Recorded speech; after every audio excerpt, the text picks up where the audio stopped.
Well, so I think we talked about this last week. So a few housekeeping things that are the things that keep me up at night is I cannot, and it's not really me, CSC has tried to, it's very difficult to make a link shareable to a template that's already in Compass unless I literally go in and individually add people into each template, which would be like 50 to 60 people each template. So that's for the newsletter, for the listing presentation, and for the seller's guide. So what we're going to do for now, there's a way to make it a regional template, but that's going to, or a national template, but that's also going to take like a week or two for Compass to do. So I'm going to upload the PDF versions for now. And at least you guys have something to go off of. These are all templates that are in Compass. They're not ones that I've like come up with. I've just edited them. So I'm thinking at least if you have the PDF version of what I've made, same thing for like the newsletter. I know the newsletters are a little bit more fidgety. At least you'll have like a guide of what I've created and at least like the lingo or anything that I'm using in there for you to go ahead into Marketing Center and do yourself. So hopefully we'll find an easier way to do this next time. But unless I literally go in, like I said, and add each of you in, which I love you guys so much, but it'd be a lot of work for anybody to do. So that's what I'm going to do for now. And then I think we had decided that today would be an implementation session for everybody that's here.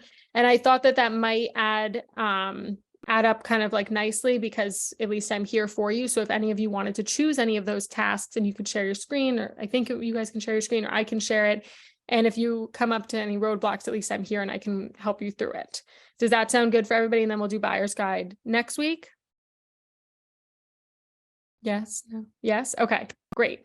So there's a lot of stuff to work on. I would say, I know it's like middle of April, but if you haven't gotten a newsletter out, I would take like the next half hour to ask me any questions on that.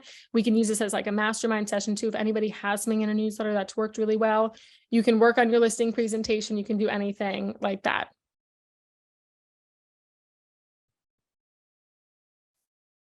Good. Yes. Does everybody have something to work on? I feel like a teacher. That's what I feel like. I do. I wasn't here last week, so I might be a little lost. I do a newsletter every month. And what I add to mine, it's always the same format. So I always have like the same categories, like local news, national things. Yeah. But at the bottom, I always have my favorite things. And I always have 2 or 3 things that are nothing to do with real estate. They might be something I bought off Amazon that I love. It might be that I'm a Tom Petty freak. It might be, whatever it is. Yeah. And I find that works really well for me because it's a personal thing. And I always get connections from people and feedback based on what I've put into those favorite things. So I guess the only thing I'm offering here is I encourage people to make sure that their newsletters also have something personal and not just real estate or local related, but something that people can connect with you as a person. Absolutely. I second that. I have a few of my personal coaching clients on here. So you guys know, I always hammer that down as well. It's very important to do.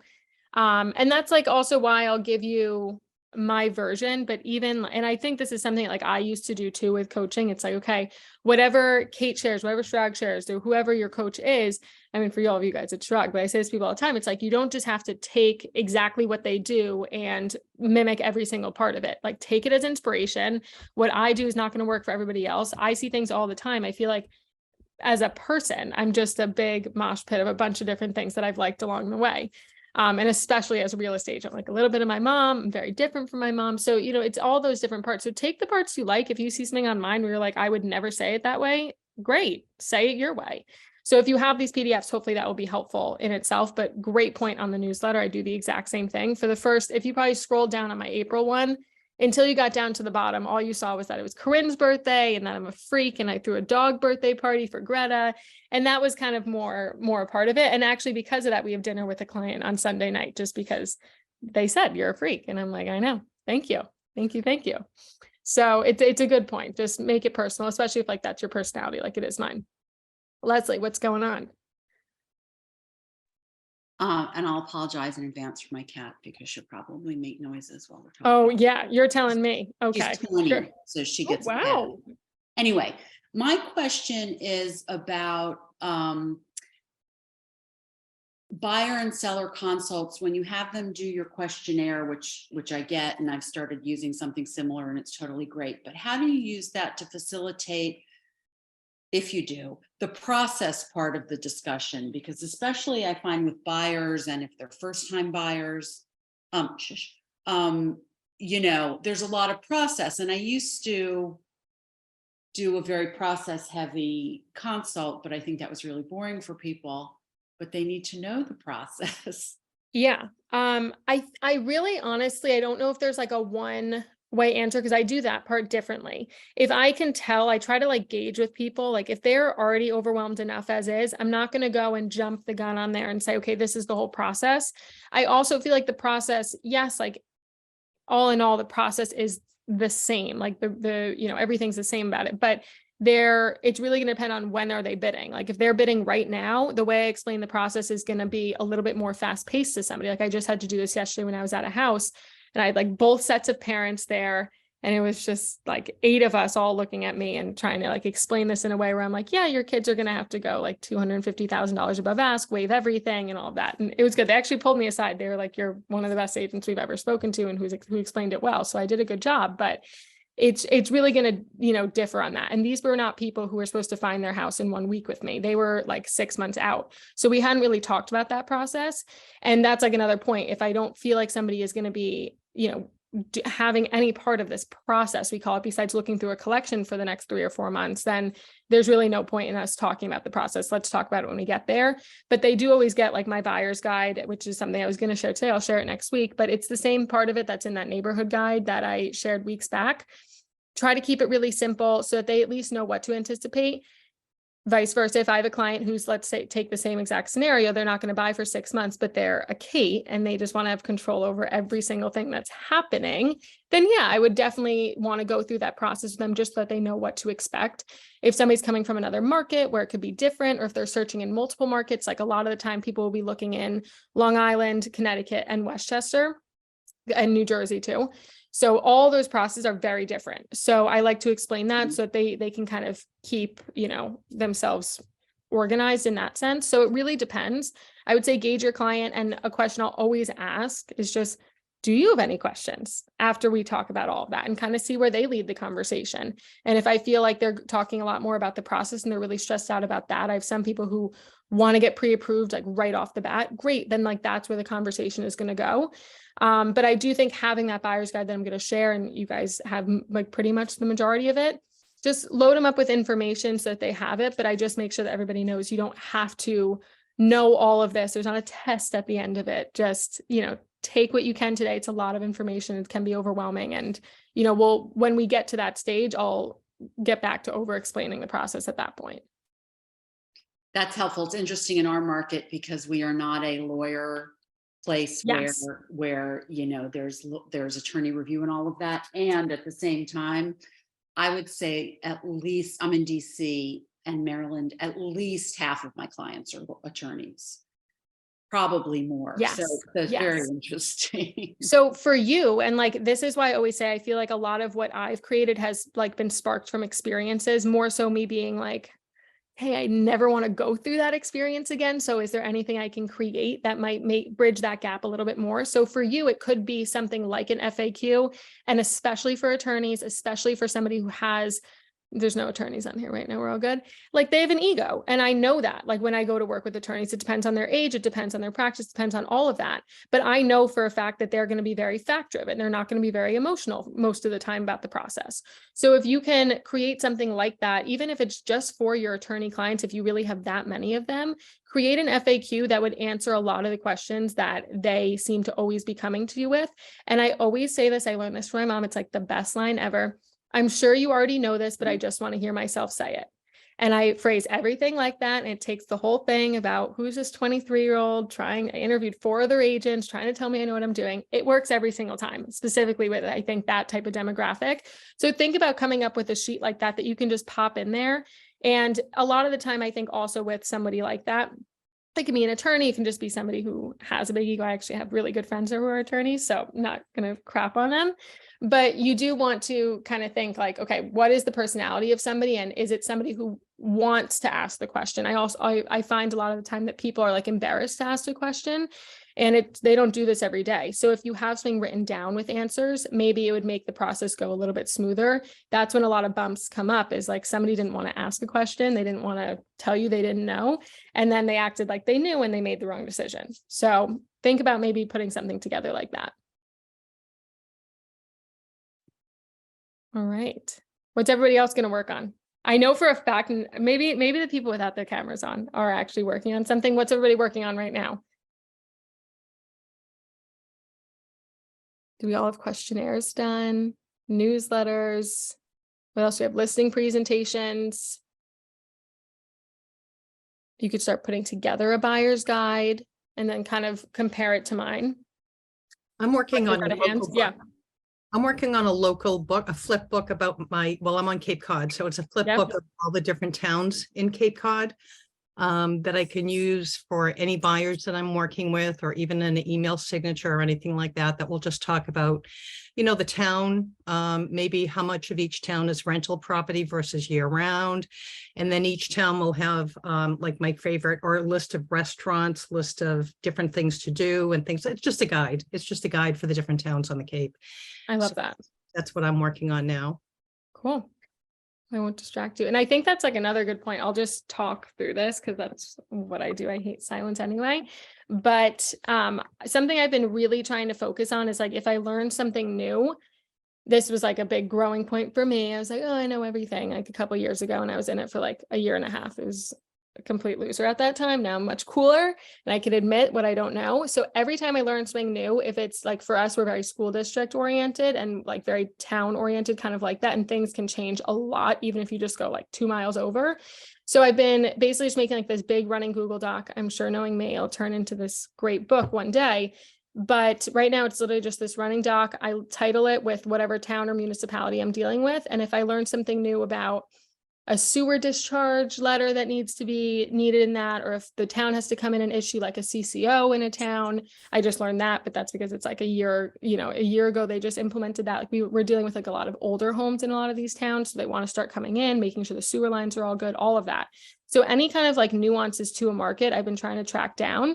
And I think same exact thing, how many rental properties are there? Like, and you don't have to overwhelm yourself with knowing all of it overnight, but I found that if I just take notes as I'm going, it's much easier. Same thing with like oil tanks. I have a whole section on oil tanks. And I think ultimately what I'm doing is like, when I do, eventually start to maybe grow a team or do something, if I choose to do that in the future, I don't know if it's something I really want to, but I basically have this whole guide to Westchester real estate and all the nuances that it took me so long to learn. It took my mom so many years to learn. It's all kind of right in there. So it could also be something you guys want to start thinking about doing. No one has to know you're doing it, but keeping something like that and then being able to pull information to create something like a town guide there. Yeah. Kate? I don't know who's talking. Is it Martha? No, Hi. Oh, hi. Hi. Do you know anybody from LA, and will you ever come to LA? I would come to LA. Am I being invited? Yes, actually, I am preparing a fundraising at the Résidence de France for a group of women entrepreneur group. And I know that your mom is from Belgium, and I know that Yes. she's French because she followed me on Instagram. So how many languages does Karine speak? She, I think, fluently. Well, she'll say she doesn't speak English or French perfectly now, but she really can speak French and English fluently. And I know growing up, they learned a few other languages in school, but that's what she'll stick to right now. French and English. Where's she from in Belgium? She, I think, is from Ghent, I think is where she was born. And then she kind of traveled around. Yeah. So she must speak Flemish as well.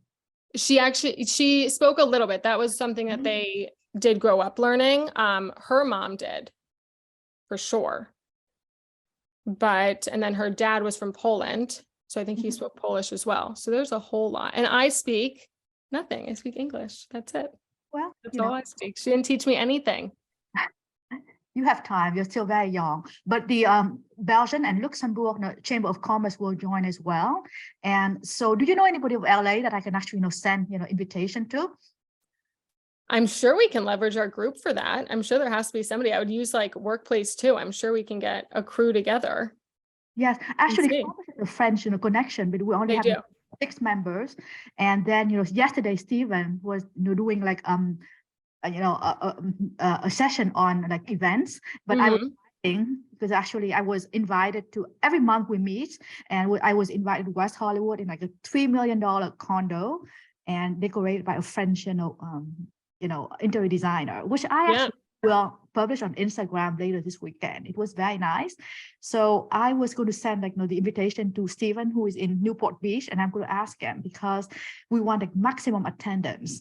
I'm sure. Well, I don't know if I can swing a trip to LA right now in my life, but I'll try to get out there for sure. But yeah, let's see if we can leverage the group. I would like put something out either in the community. You can reach out to our community members, or I don't know if CSC is on here, but like what the best group would be maybe to get that out.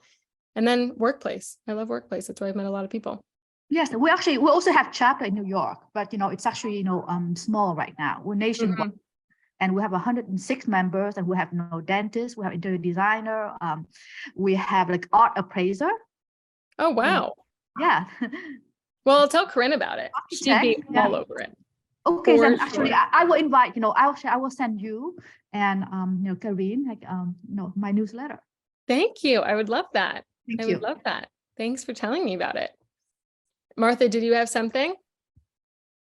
I was just going to tag off when you were talking about, learning the nuances of different areas. Yeah. So what I've done is, it's not a public face. It's not anything I give to clients. It's just something for my own use. But what I started doing early on in my career was having a spreadsheet, because every town on the Cape does things differently. Like some charge $50 for the smoke inspection, some charge $25 for the smoke inspection, some you have to pay for the water transfer, some you don't pay for the water transfer. Everything's different. So I have a spreadsheet of each town and what's required for each of those things, because even though I work out of Harwichport, I have sales in other towns. So I'm not as familiar with them. And then when I started doing more condo sales, I developed a spreadsheet with that same type of information for condos. For example, what does their HOA include? Do they allow pets? Do they allow rentals? What are the restrictions on rentals? So I keep those in a Google Drive for me, just for easy reference. It's not anything that goes out to anybody else, but I encourage everybody, if you haven't done that, to start doing it. Just set up the spreadsheet, and as you get the information, plug it in, because then when you need it, it's there and you just go back and reference it. The best. It's the best thing. And I think all of that information is, it needed to be stored somewhere for me, but like, as we are segueing next week into a buyer's guide, more so than just the process, there's a lot of that other, information that I think people need to know that is kind of part of the process, and also could be part of the value and kind of in their decision making of where do they want to buy. So I think if the more information you have there, I've been hammering this down in the past few weeks with people, because I know it's the difference. And this is the market where if you're going to have to hop out of it, it's going to be the time. I think we're going to see a lot of people who have to hop out of it, unfortunately. And if you can provide value, you're going to rise to the top for sure. So focus on your value, focus on knowing everything that you possibly can, because it could be, if you don't know one thing right now, I'm not saying somebody's going to leave you, but I've seen it happen more and more, where people are really starting to consider like, okay, just because I met you online as an agent, it doesn't mean that it's just good enough, to work with you because we made the first connection. I'm starting to be interviewed a lot more, and like I'm up against a couple other agents. And this is for, just for buyer's agents, I think, because they're so frustrated. And if they're not having that great experience, they just want to make sure they really are with the best fit for them for that specific purchase. The more value you have, the easier it's going to be. I agree totally. I do have probably a dumb question for you. So a while back, you had shown your Google Drive and how you have like a buyer's folder or a seller's folder in the Google Drive that you share with your clients. And I love that. So I really built mine out. I worked on it. And then what I found was like the next 3 people I worked with did not have Google emails. They didn't have Gmail for their Google, so they couldn't access it. I don't know if you have to have a Google email. Yeah, it wouldn't let them access it without a Google. It says it doesn't. Well, maybe it's because it's through Compass, now that I'm thinking about it. So I think because I definitely have people from all different emails in there. You may have in the settings, if you can go and look at this, it may have that you're not allowed to go outside of your entity or your organization. And I've ran into that issue before with things like, especially with my questionnaires.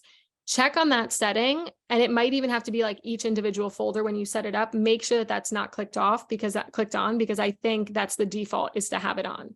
Okay, that's good. That could be the reason. And you still go through your Compass email, right? So it's not. I do. that- Yeah. Nope. that's All not- Compass that email. might be Yep. the other thing. Okay, thank Yeah. you. So look into, yeah, for sure. Mm. Sorry if there's question in the chat with me. I'm looking at it. Okay, checklist for listings.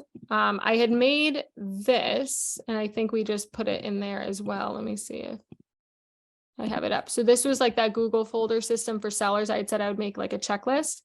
So this is what I made here for you guys. You can see this, right? So every time, just so if like you guys go in and see this, and this is recorded for whoever is coming back to watch this, like the first, like as I go further in with my bullet points, that means it's a subfolder. So I have like that main folder, labeling it with their name, subfolder, CMA listing booklet, and then I put like an asterisk where I would think to grant access to a seller. You can grant access to them for everything, or they don't need to have as much access as maybe I give them sometimes. Know your client. And then you'll see like down here, this is that checklist for listing that I was sharing as well. So I just saw in the chat, somebody was talking about doing this checklist. I think it's this. So I just gave examples of things that I would put into my checklist, but again, know your market, know your nuances, and add in anything else in there that you might need. But this is already going to be up in the platform, just so you guys have that. All right. Anything else? Is anybody working on a newsletter or listing presentation?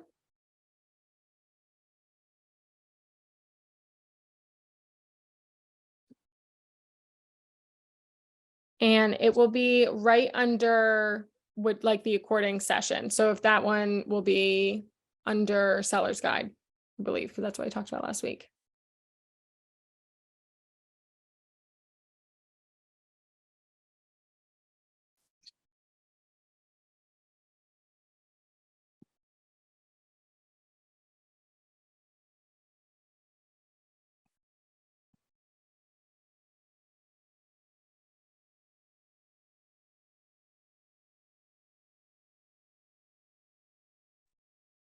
I'll break the silence for you. Thank you. Somebody said they were working on the neighborhood guide, Yeah. and I don't know if that person can answer me or you, in trying to build the map of your neighborhood. If you go on Compass, you can actually like design the map as if you're a consumer looking for a neighborhood, correct? Yes. Believe so. And how do you take that and make it like a picture, or how do you get that into your guide? Do I have a map in my neighborhood guide? You can use something like Snagit. Yeah. On What's your it called? Snagit, SNAGGIT. It's free, and it's essentially just a screenshot. So you take a screenshot and you add it. Also, RPR is a good source to get those town maps. The And then problem, you just like just make a copy of it. It's yeah, simple you as that. just Just screenshot it. Yeah, you screenshot it, save it as a JPEG or a PNG, save it to your desktop, and then just upload it into Market Center and put it into the guide. One problem that I have, though, and you may face this also, is each of our towns on the Cape is divided into villages, and each village has a different zip code. Oh, wow. When I go into something like Compass or RPR or something like that, I can search, but it's only going to give me like Harwich Port or South Harwich, not all of Harwich. You know, it's going to not give me the town. It's going to give me the village. So I've got to figure out how to actually get the town. Now, one thing is you can go on to Fiverr, and this is what the girl who initially did the local guides was saying yesterday.